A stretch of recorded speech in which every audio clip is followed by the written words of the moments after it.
Welcome back to my vlog. And for today's video nga ay re-reviewin natin ulit itong si Peso Loan Online Lending App. Last time, ang offer niya lang sa atin is 1,000 pesos. So, hindi ko siya winidraw. So, ngayon nag-update kaya itatry natin kung magkano ba yung kanyang ipapalend at kung ma-approve or ma-reject ba tayo. So, let's go. Disclaimer guys, this video is not sponsored and hindi ko po kayo ine-encourage mangutang. Pero, yun nga, syempre, may mga cases na nagkakaroon talaga tayo ng mga emergency. Ikaw yung tao na yun, panoorin mo lang tong video na to from start to end.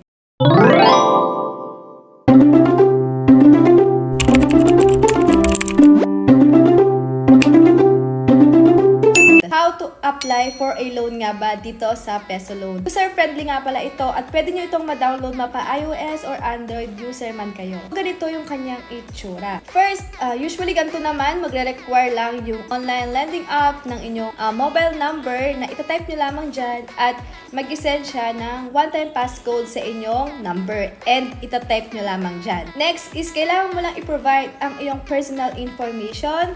Dito na papasok yung level of education, undergraduate, kung ano man yung iyong natapos. Marital status, single, divorce, married, may divorce ba dito? O kung ano man. Address, syempre kung saan kayo nakatira. Basic lang yan, kaya alam nyo na kung paano ma-provide yung mga yan. Dito naman sa additional info, kung gusto mo daw ma-increase ang iyong loan, mag-provide ka lang ng other mobile phone number o kaya naman ang iyong email address. Again, optional lang yan. Kung gusto mo daw ma-increase ang iyong loan, pwede mong lagyan yung dalawa na yan. Work information, dito na papasok yung nature of work. Kung saan ka ba nagtatrabaho. And yung nature of work, government, private, BPO, etc. Third naman ay magpo-provide ka lamang ng 3 emergency contact. Pwedeng anak mo, asawa mo, ka-workmate mo, and make sure na mapagkakatiwalaan ito. 3 contact reference na yan ang kanilang tatawagan kapag hindi ka nagbayad. Parang sila yung magiging co-maker or yung guarantor mo.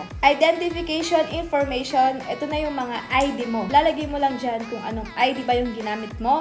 Again, mga government valid ID lang yung pwede, yung mga driver's license, PRC, passport, UMID. Next is yung ilagay mo lang dyan kung ano yung ID number mo. Then, upload mo. Tapos, ipaprovide mo din ulit itong mga ito, yung pangalan mo. Provide mo nga lang yung first name, middle name, and yung iyong surname. At last, yung birth date mo. After that, mag-a-appear na kung magkano nga ba yung gustong ipahiram ni Peso Loan. So, antay-antay lang tayo at makikita nyo nga dyan na nag-o-offer si Peso Loan ng 10,000 pesos at meron siyang 4 na terms.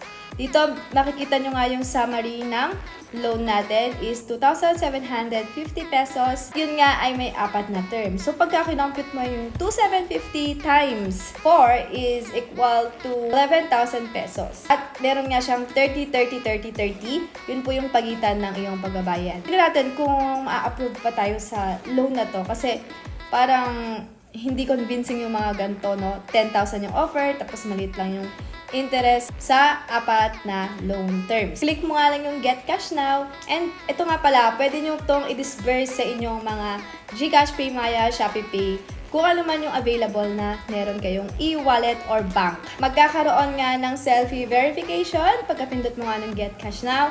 At mag-aantay lang tayo dahil re-reviewin pa nga ni Peso Loan ng ating application. After ng ilang minuto, pagka-check ko ay rejected tayo. Yun lang. Pwede nyo itong itry kung sa akin na-reject ako. Pero pwede nyo itry talaga kung kailangan nyo. At yung kinaganda rito sa kanya, kahit na-reject ka, ay pwede ka mag-apply or mag-try pa ng loan sa kanila after 3 days lang. So, hindi tayo pare-parehas. Depende po yan sa offer ng loan. May mga napapanood kasi ako na na-approve sila, meron din namang hindi. At ito nga pala yung mga nabasa ko sa ibang comments. Ayan. Negative yung mga nabasa ko. Kung gusto mo i-try mo lang. Guys, kung may gusto ko i-review, just comment down below and don't forget to hit like, comment, share, and subscribe. Goodbye! God bless us all!